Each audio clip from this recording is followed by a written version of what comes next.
When I was a little boy, I befriended a frog who lived at the bottom of the garden.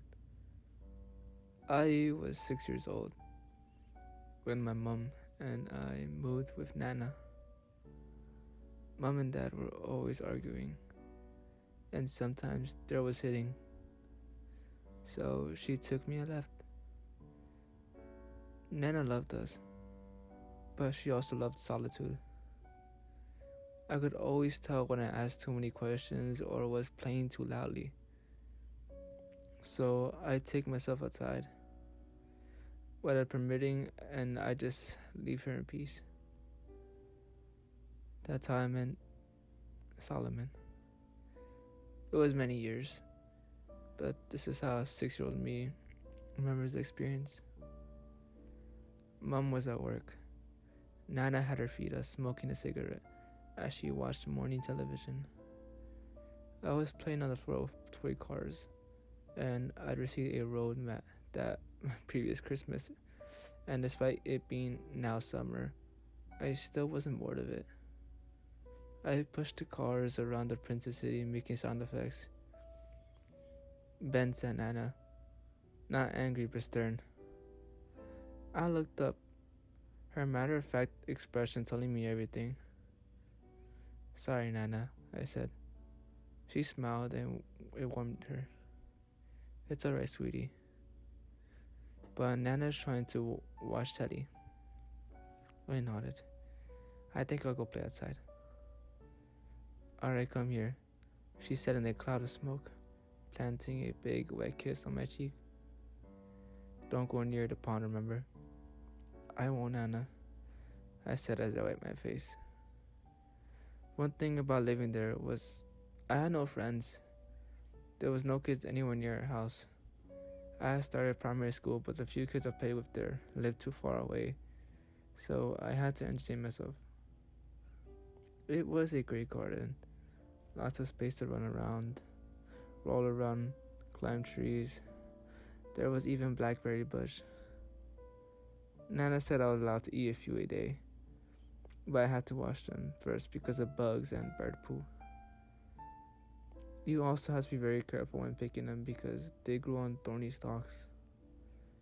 At the very bottom of the garden was a pond. It wasn't too big, maybe 2 meters wide at most. There used to be fish in it, but when they died, Nana didn't get new ones. Granddad used to like the fish. Nana wasn't too fussed about it. It had become a bit wild, taken over by algae and water beetles. I had a football that I kicked around sometimes. After I picked and eaten a few blackberries, having washed them under the outside tap,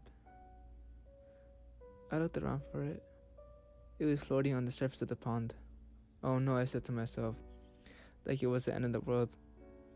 I looked back at the house and pictured Nana engrossed in her programas. I decided that she would never know.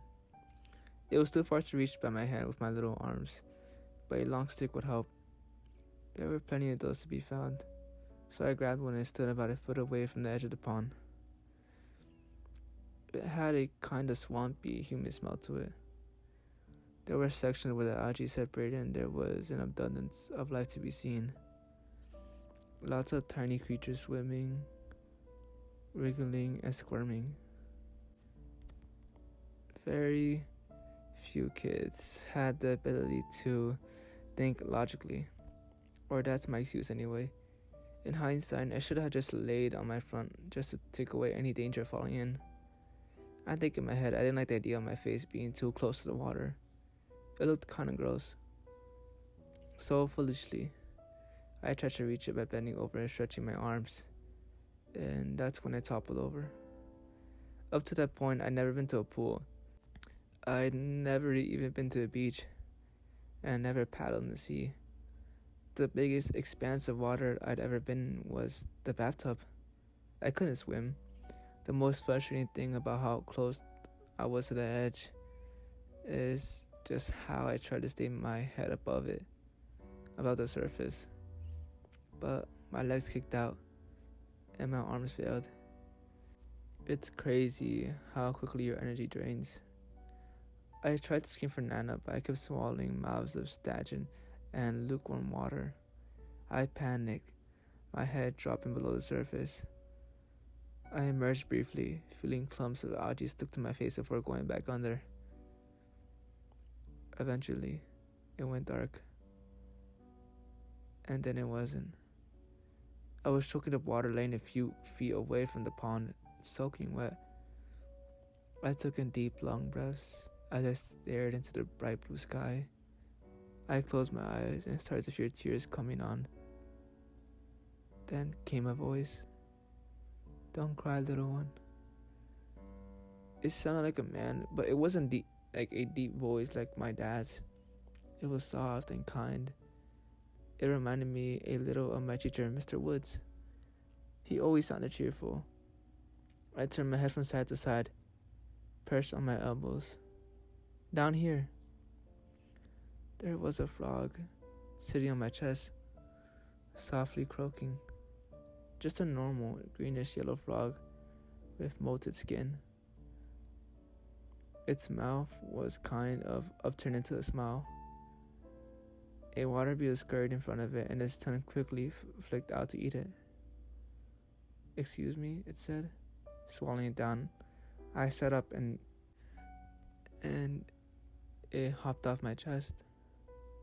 Did you just speak?" I asked, confused. It nodded slowly, the pale skin under its chin inflating like a balloon as it breathed. "I did," it said. "Are you feeling better?" "Frogs can't talk," I said, pinching my arm. It hurt, but I wasn't dreaming. The frog chuckled warmly. Well, technically, I'm not a frog. I mean, I am, but that's not what I would call myself. That's what your kind call me." I lowered my head a little, getting a closer look. "What do you mean, my kind?" "Well, people, humans. You are human, aren't you?" I nodded. "Yes, I'm a boy." It laughed. "I thought you might be one.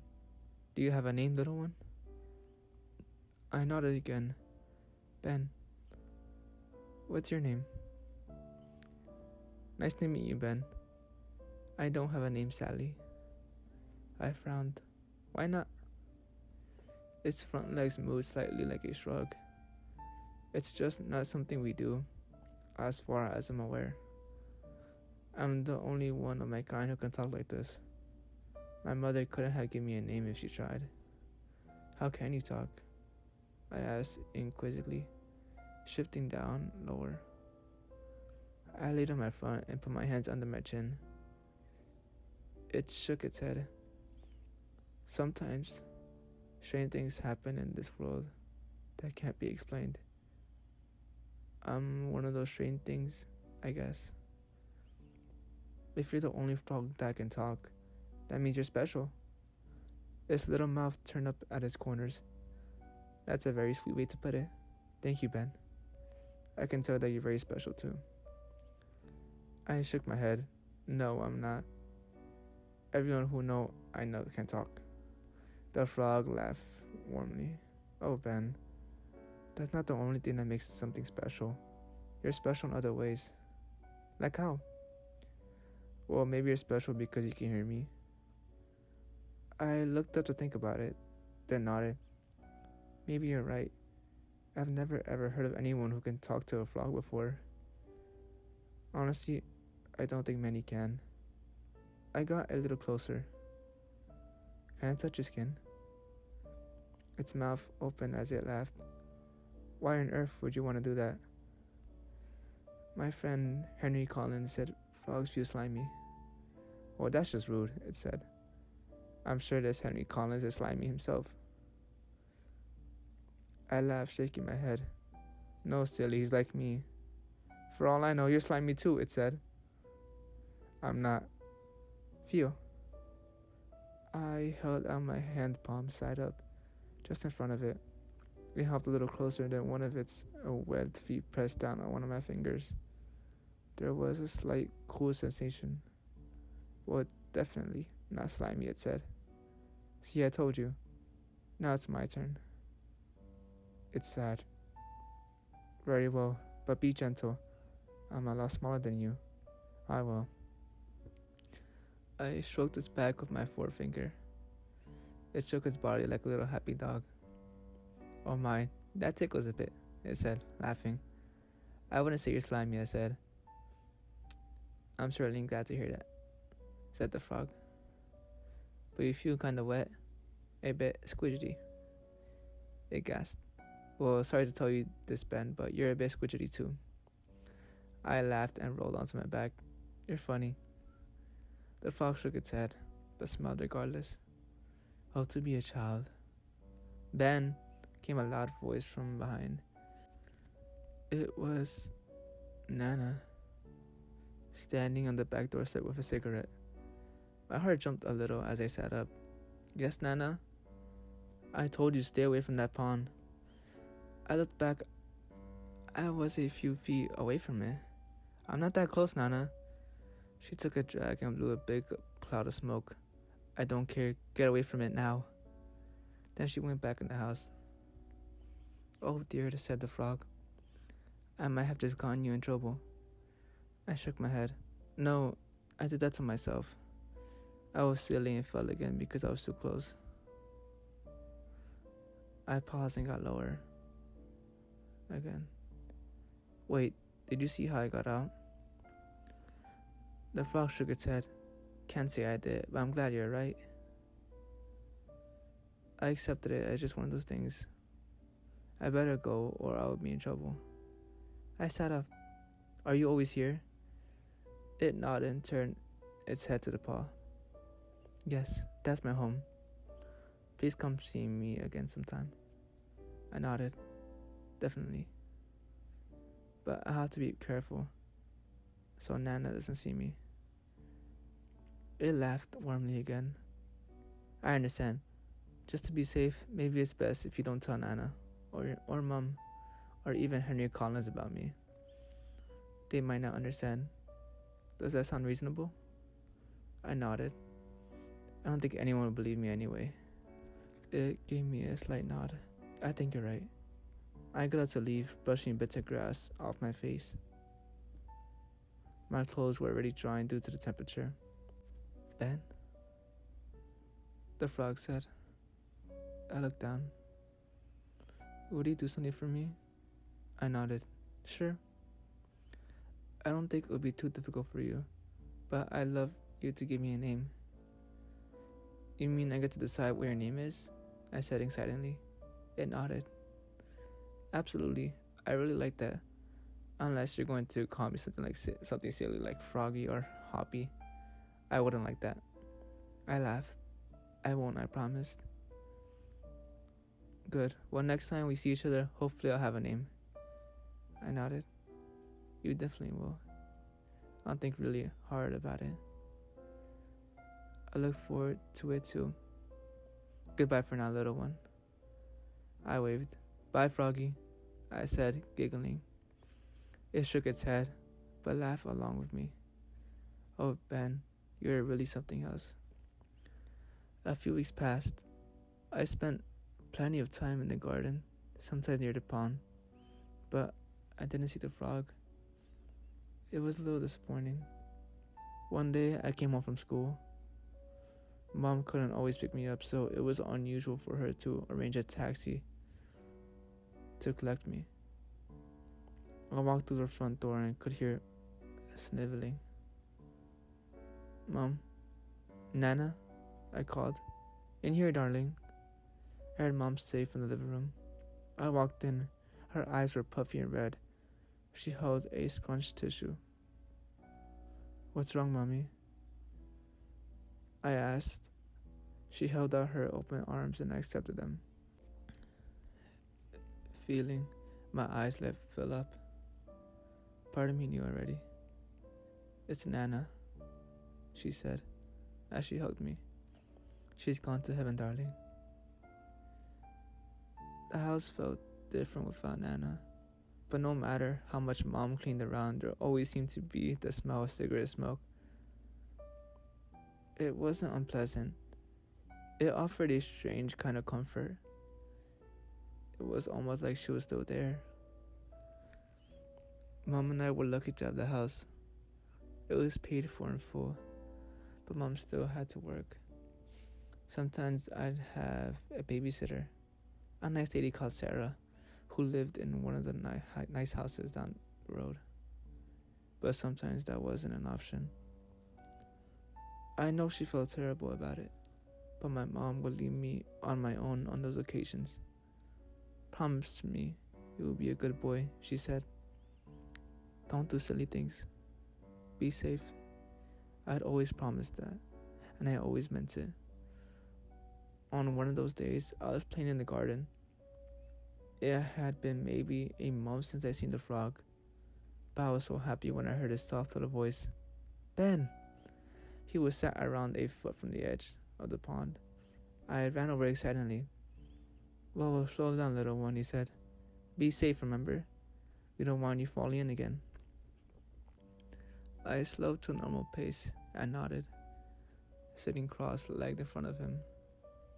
Sorry, I was excited to see you. He laughed. That's sweet of you. And you don't need to apologize. I just feel it's my duty to look out for you when no one else is around. I sighed and nodded. He looked up at me. Your mom is doing the best she can. She loves you very much. It's all for you. I felt a little tear in my eye and wiped it away. I know.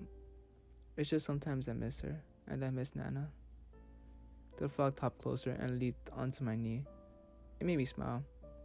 I'm so sorry about Nana, little one. Don't ask me how I know these things, but I can tell you she's nearby in some way. She's a bit mad that you're this close to the pond, but she's happy you've got me as a friend. I cried, but they were mostly happy tears. Dry your eyes, little one.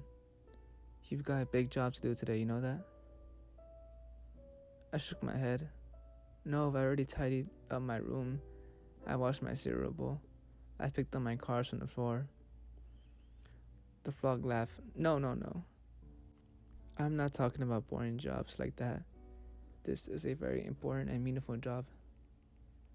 Tell me, I said excitedly. You need to do me the honor of naming me. I took in a big breath. Oh yes! And I have a name already. A good one.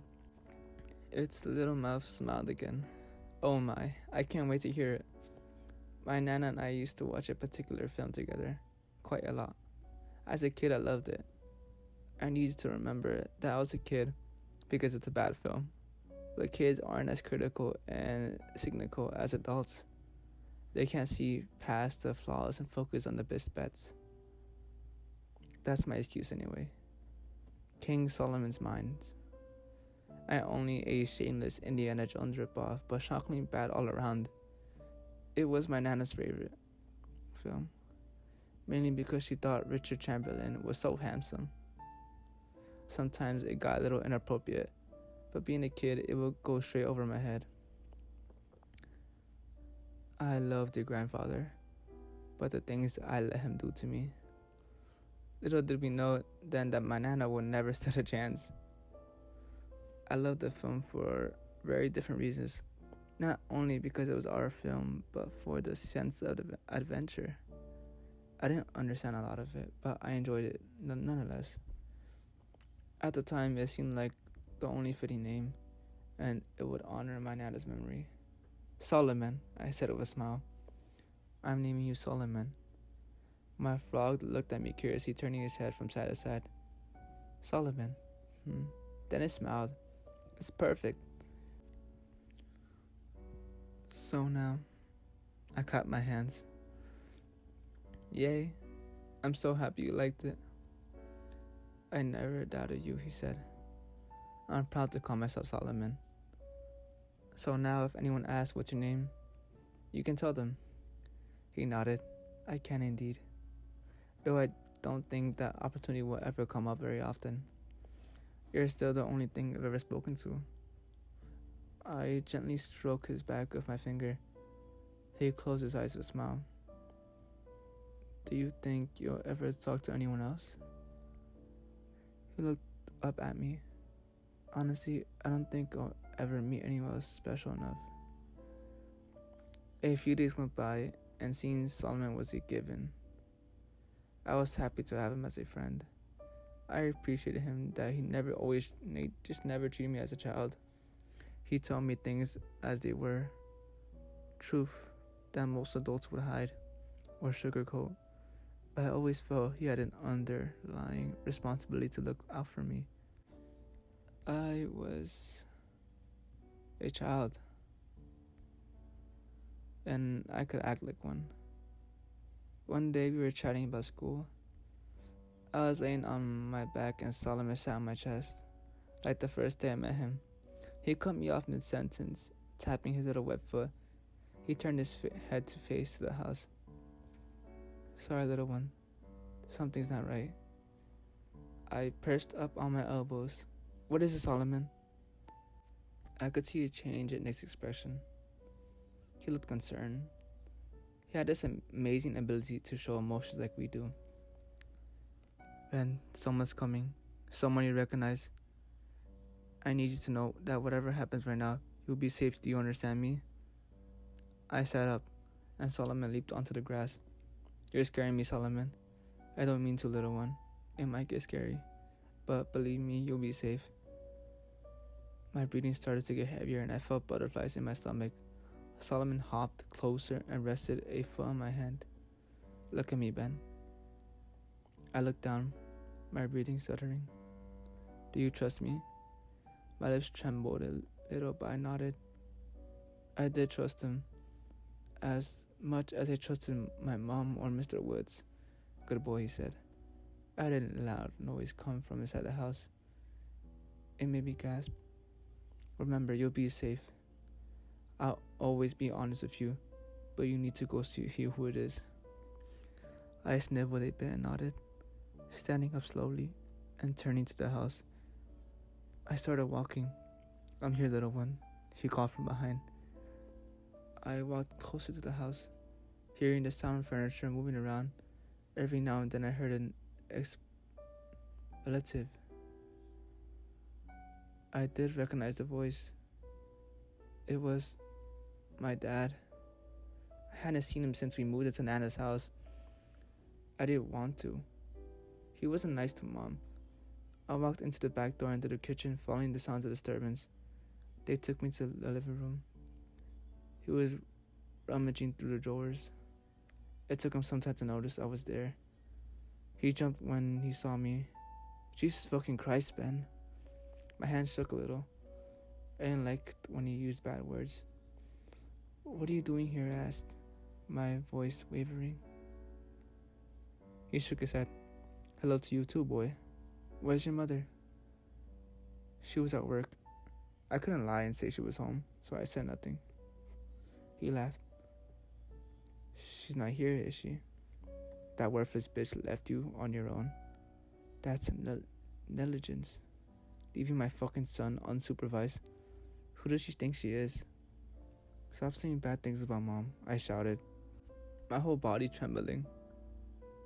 She's got you fucking wrapped around her little finger, hasn't she? He started to step closer. I backed up. What lies has she been feeding to you, huh? Turning my own son against me? She didn't tell me anything. I cried. I heard the things you said. I saw what you did. He shook his head and grinned in a sarcastic way. Right, Will. You're a little kid and have a wild imagination. She twisted it. I didn't do shit. I slowly stepped back to the hallway as he edged closer. Anyway, I heard the mother, bitch, is 6 feet under there. There's gotta be some cash around here. That scourge hated spending money, unless it was for a pack of John Player specials. Ha! I shook my head. There's nothing. He smiled.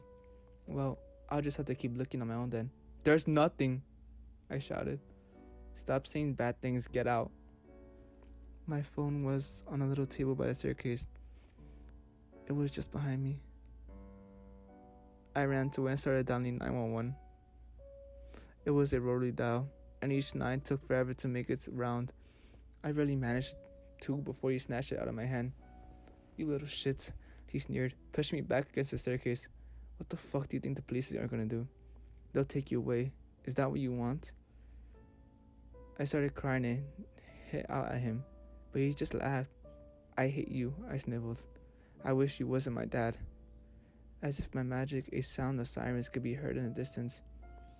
It was enough to spook him, his head turning towards the front door, then back to the phone. No, it couldn't have. That's not possible. It was a miraculous coincidence, but he fell for it. I just stared at him, shaking. "You know what? I bet you're not even mine anyway. Your slut mother couldn't even keep her legs shut." He backed up to the front door and opened it. "Yeah, there's no way a little cunt like you is mine." He left and slammed the door behind him. The word he used was genuinely new to me, so it didn't have the desired impact. It confused me, but I figured it wasn't very nice anyway. My trembling legs carried me down to the bottom of the garden. Solomon was there. He hopped closer as I got neared upon. "Are you alright, little one?" he asked. I nodded, but fell to my knees and cried. "He didn't hurt you, did he?" I shook my head. "No, I believed you. It was scary, but I believed you." He patted his little foot on my knee. "You're a very brave boy." When Mom came back, I had to explain to her what happened. She panicked and held me tighter than she had ever had before. If anything good came from it, is that she told me that she would never leave me alone again. I helped her clear up the mess that I had made. I asked her if she was going to call the police, and there was a flash of consideration in her eyes, but she decided against it. That night, I went to bed. It started to rain. I could hear it tapping against the window. I always loved that sound. It was comforting. It hadn't rained for weeks, which was strange for the UK. I woke late. A sudden bright flash emitted from behind the curtains, followed by a loud crack of thunder. It startled me. I've never been afraid of a storm, but it took me off guard. It must have been what woke me up. I opened my curtains just enough to see the rain coming down hard. Then I watched in awe as the forks of lightning spread across the night sky. I blinked hard as the next crack of thunder struck, laughing to myself. As the next flash came, I looked down to see Solomon's pond rippling. I thought about how happy he'd been swimming around in the rain. There came a loud crash from inside the house. Then I could hear muffled voices. I jumped down from the bed, my room illuminated briefly with the next sheet of lightning. I knew the thunder was coming, but it still made me flinch as I crept closer to the door. I pulled it open just a little, listening closely. My mom was talking downstairs. No shouting. Then came the voice that my heart already knew what was responsible for it. My legs felt like jelly as I quietly walked across the landing and held onto the banister. Looking down, a flash of light spread across the floor. Then a loud scream mingled with the rumbling thunder. It filled me with dread. I heard my dad shout more horrible words. Then I saw something that I'll never forget. My mom slowly came back into view. She was crawling all on her belly, and the back of her head was thick with blood. Her blonde hair clumped together. "Mom!" I screamed. Her face slowly turned upwards. Her eyes briefly met mine. They were wide before her mouth opened wide. She was trying to say something. Then she collapsed. As I started to cry, my dad came into view. He was holding a hammer, the head of it a glossy dark red. He looked up and sneered as the lightning struck again, and the crash of thunder was starting like a gun. I ran back into my room as I heard my dad on the staircase slamming the door shut. There was a chest of drawers just to the side, And being young and stupid, I thought I might be able to push it over and stop him from getting in.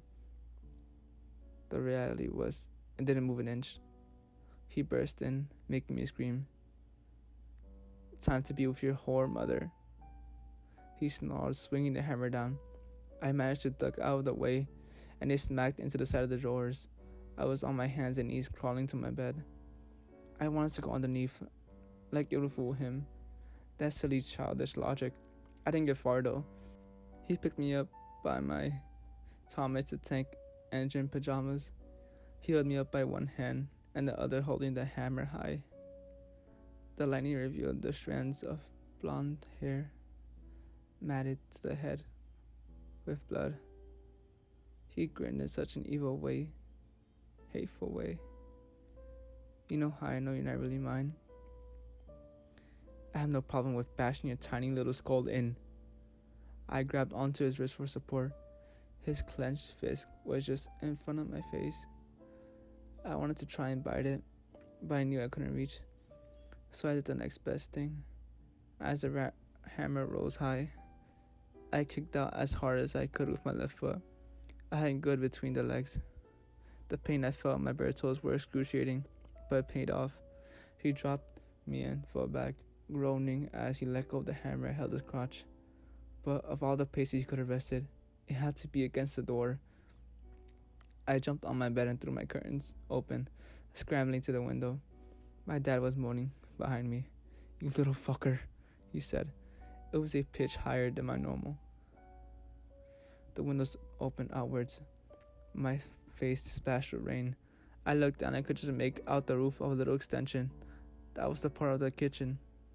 The lightning gave me an even better look. It didn't look too much of a drop, but it was scary, enough to make me hesitate. "You're dead, boy," he screamed, lunging for the hammer, then throwing himself on the bed. I screamed and hung backwards from the window, with my hands gripping to the ledge. The rain came down, hard on my face, but I could make out his blurry outline. The flash in the sky showed him looming over me, and as the next thunderclap came, the hammer came down and caught my wrist. I barely had time to acknowledge the pain. Then I was falling. It hit the roof feet first. I toppled over, then rolled down slightly, slanted tiles until I met the edge. I tried to cling on to something, but my hands wouldn't grip, slipping with the combination of water and slimy rooftop moss. It hit the back garden hard, knocking the wind out of me. If it hadn't been rain, it might have been worse. The sodden grass somewhat cushioned my fall. That being said, I was frozen for a good few seconds as I tried to catch my breath. As soon as that was under control, that's when I really started to notice the pain in my wrists and toes. I managed to roll over and get to my feet. The back garden was darker than the house, but every flash helped me see the way. I held my wrist to my chest, supporting it with my other hand. I limped in the direction of Solomon's pond. My tears were indistinguishable from the rain. My body was as wet as it had been on the day I met Solomon, almost drowned. My dad's voice roared from somewhere behind me, making me take in a sharp breath. "I'm coming for you, boy. No one will recognize you when I'm done crushing your face." I darted into the greenery on my left, ducking down. I crawled in, winching as I put pressure on my bad wrist. I didn't stop until I felt a sharp pain on my right shoulder. It was a thorn. I was in one of the blackberry bushes. I sat up and turned around, pulling my knees up to my chest for comfort. Then I slowly rocked myself as my lips trembled. When lightning struck, I saw my dad looking around the garden. The hammer was constantly raised above his head. He poked his head inside the bushes, looked behind trees. He smashed the windows of the little garden shed we had, and was adamant he found me, screaming with anger when he realized I wasn't inside. "Get your fucking arse out of here now!" Every clap of thunder made me jump like I wasn't expecting it. My dad turned his head to the sky and roared along with it like a taunt and intimidation. I closed my eyes tight and continued to slowly rock as my dad started to move over to my side of the garden. There appeared to be another miracle. The second of the day. The storm must have been testing the electricals of the house. and something triggered the fuse box. Most of the lights went out. It got his attention. "Got ya," he yelled and ran up the garden. The next flash revealed he'd gone back inside the house. I slowly crawled out of the bush and got to my feet, heading left and limping the last few steps to the pond. I was exhausted and more pain than I ever experienced before, but hearing Solomon's voice made everything feel better. For just a moment. "Little one." I could see him at first. I could tell I was close to the pond by the sound of the rain as it hit the surface. With a flash, I saw him there on the edge. I fell to my knees and clapped to my side. "Solomon," I cried, reaching out with my good hand. I held it up, and he hopped onto it with a croak. "Little one, we don't have much time." I took in a stuttered breath. "He killed my mom." I cried. "He killed my mom, Solomon." He patted my hand with one of his webbed feet, shaking his head. "No, Ben. In time, she will make it with full recovery." I sniffled. "How do you know?" "Because I'm special, remember? I always know. You've broken two of your left toes, and your left wrist is fractured." My jaw dropped. My mouth splashed with rain. "How?" "I just do, little one. Your mother will be fine, trust me." I bawled, but it was mostly relief. I believed him. "He's still here, Solomon. He's trying to get me." He gently tapped on my hand. "I know, little one, but I can help you." I got up to my kneel. Solomon leaped from my hand. By the point, I wasn't only shivering for fear, but cold. The rain wasn't letting up. "How?" I asked. "Are you feeling brave?"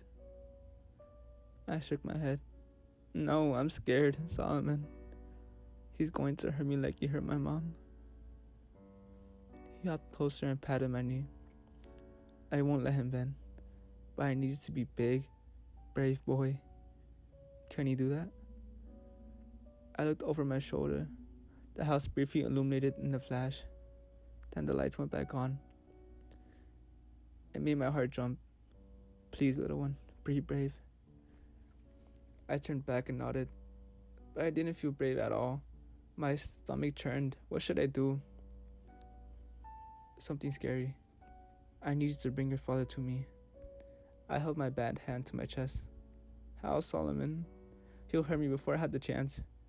He shook his head. "Not if you're fast and clever. I know you're clever." I started crying. "But I'm just a little boy." Solomon sighed. "Oh, Ben, I wish I could hug you. You're so much more than just a little boy. Before I met you, I was just a little frog. But you've made me special, because you are special. Believe in yourself, little one." I mustered a small smile, stroked Solomon on his back. "We make each other special, don't we?" He smiled and croaked. "Exactly, now bring your father to me. You can do it, fast and clever." I gulped, wiped my nose with the back of my good hand and nodded. But at that point, the thunder no longer made me jump. That made me feel somewhat brave. I slowly stood up. Solomon leaped to the edge of his pond, turning. I started walking up the garden.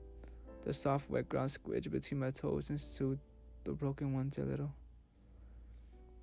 "Ben," called Solomon. I looked over my shoulder. "Thank you for being my friend." I smiled as best as I could under the circumstances, giving him a slight nod. I didn't say anything, but I didn't have to. Solomon and I had a connection. My heart was filled with warmth in that moment, and it spurred me on. I watched as Solomon turned and hopped into the pond with a splash. Then I started preparing for the scariest thing in my life. The back door was open. It was eerily quiet inside. A small part of me had hoped my dad left, but I couldn't be sure. I picked up a small saucepan that sat on the counter, my hand trembling. Then I banged it on a cupboard. Dad! I'm here! It didn't take long at all. Within a few seconds, I heard a heavy footsteps on the floorboards. Then he appeared in the kitchen doorway. The hammer was by his side. He grinned. Oh, I'm gonna enjoy this. He raised his hammer and lunged forward. The first thing I did was throw the saucepan in his direction. That hadn't been planned, but felt like a waste of opportunity if I didn't. It barely touched him, but it was worth a try. I turned and ran, going as fast as I could give with my foot injury. It didn't take long to hear a thump and a painful yell, and I allowed myself to look over my shoulder. I had crushed blackberries all over the doorstep, making it slippery.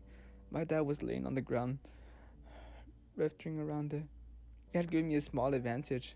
Fuck you, he screamed, getting to his feet. I gasped as I turned back to face the back of the garden. My little toes were so painful, but I still ran as fast as I had in the 100-meter race on my school sports day. At least it felt like it. But I knew my dad was twice, maybe even 3 times faster than me. It wouldn't take him long to catch up. Lightning flashed and it got in my way, showing me what I needed to do next. As I heard my dad closing in, I jumped. I landed on the wet grass with a little slip, but managed to compose myself and kept running. I heard another yell and looked over my shoulder again. My dad was laying on the ground again, swearing. We had a pile of logs in the shed for winter fires, and I'd placed some in the garden. Ben! He screamed, getting to his feet. I'm gonna start by smashing in your fucking teeth. I had turned back and kept running, relying on the lightning again. The thunder roared, but I could still hear my dad behind me. I jumped over another log, but that one didn't stop him. He was looking out for them now. My last attempt at slowing him down was coming up, though he needed to be closer for that to work. Not that I needed to slow down. I was practically within his grasp. He laughed maniacally, and I could hear the hammer as it swiped through the air. I jumped again, but this time I let it land straight away. There was a branch sticking out from my favorite climbing tree. I used to swing myself a little further ahead when I let go. It swung back and I smacked my dad in the face. He screamed as he came to a halt. Your eyes, he yelled as I ran with all I had. That was the last of my obstacles. I'm gonna start by gouging your eyes out.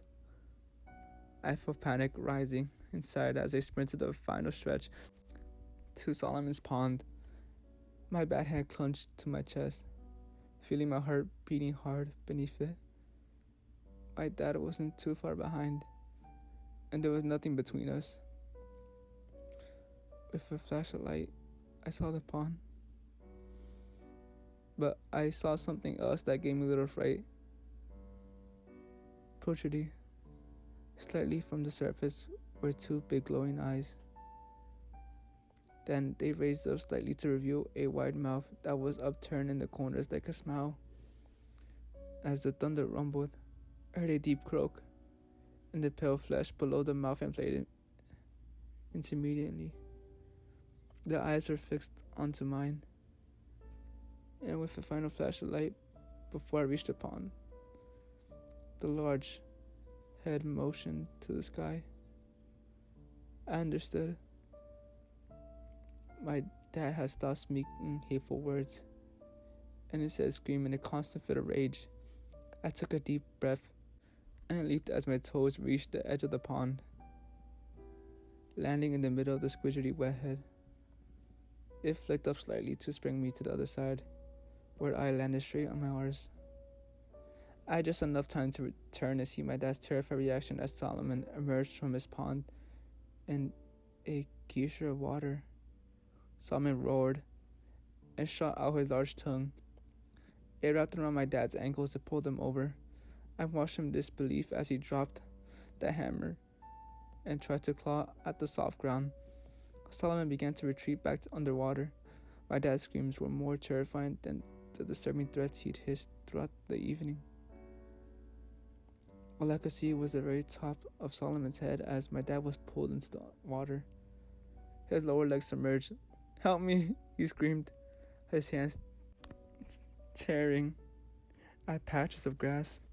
He turned to look over his shoulder at the face of what was to end his violent attack. My dad was pale as snow, his nose bloody from the tree. I heard a loud croak as Solomon raised out of the water, then closed his mouth around my dad's waist. He smacked at Solomon's head as he struggled. Back as he visibly weaker as I heard the sound of crushing bones. Finally, my dad's eyes met mine. I can't be sure, but I think I saw the moment that life left them. They just appeared to be devoid of any emotion as Solomon dragged them to the depths, and the pond became deathly still. Just a few weeks ago, I had happened to be in the area of my Nana's old house. I have long since moved away, as has my mom, who is as fit and healthy as you expect a 70-something to be. I had pulled up outside and took a deep breath as I looked upon it with mixed emotions. The exterior hadn't changed a great deal. The windows were more modern. That was about it. The front door opened. A woman came out, walking down the garden path. I shut off the engine and stepped out of my car. "Can I help you?" she asked cheerfully. "Are you lost?" I smiled. "No, actually I grew up here. I was just reminiscing." She beamed. "Oh, that's wonderful. You must come inside." I was grateful for her offer, and she took me on a little house tour. I was amazed by how different it looked. The last time I'd seen the inside of that house was around the early 90s, where it had the same decor as always. It was very much a family home. There were 2 photos of children's bedrooms and various family photos dotted around. I got a little lump in my throat seeing my old room. The woman could tell by my reaction that it used to be mine. Lightly touching my arm, as we went back downstairs, she offered me a hot drink, to which I politely declined. But my eyes fell onto the kitchen window and the now completely landscaped back garden. "Do you still have a pond?" I asked. She nodded. "Oh yes, my husband keeps koi." "Do you mind if I take a look?" She smiled. "Be my guest. I'm making tea. I won't take no for an answer." I stepped outside. There was no longer grass as you left the doorstep, but a modern patio with outdoor furniture. The old shed had been replaced with what looked like a small annex. There was a large trampoline in the center of the garden. 6-year-old me would have loved that. As I approached the gardens and the pond came into view, it was beautifully maintained. The edge was decorated with rocks. There was even a mini waterfall. I crouched down and watched the koi kiss the shimmery surface. My heart filled and I felt my eyes glaze over. Having not thought about the pond for some time, there was a croak to my left. I looked down to see a little frog hop towards me. It made me smile. "Hello, you," I said, slightly stroking his back. It made no attempt to hop away. It looked at me, and I swear its little mouth looked like it was smiling. I got more comfortable and held out my hand palm side up. The frog willingly hopped on top. My heart jumped. I brought it closer to my face and studied it. It had been years since I'd seen Solomon, and with no offense intended, I wasn't sure I'd be able to tell him apart from any other frog. And given the short lifespan, he'd probably be long dead already. But Solomon wasn't like other frogs. He was special, and this was curious behavior. "Solomon," I said quietly, paranoid I'd be heard by the welcoming woman. It just looked at me and croaked constantly. "It's me, Ben." A part of me was preparing for a response. I wasn't sure how adult me would react, but there came none. just a present little expression on his face as it croaked. I let out a little laugh. Once upon a time, there was a very special frog who lived here. I know it sounds silly, but he was the best friend I ever had. I never got to thank him for what he did for my mom and I. So I'll say it to you. Thank you, Solomon. I felt tears in my eyes as I shook it off, preparing to put the frog down. But it moved closer to my face and placed its webbed foot on my nose, tapping it lightly. The woman in the house seemed genuinely warmed, as I'm sure her husband is too. But I knew in my heart, if either of them turned out to be monsters, the children would be safe for as long as they lived here. And this is my story. Hi guys, I wanted to say thank you guys for listening to this video. It's one of my longest videos. Actually, it's my first freaking the longest videos I've ever produced in this channel. I just wanted to thank you guys for taking your time out the day to watch this video, and I hope you guys do enjoy. This took a long time. It took a day, but I don't know. It just feels like one of the most difficult because it required a lot of confidence and just voice strengthening. But I hope you guys do enjoy, and I'll see you guys next time. Bye.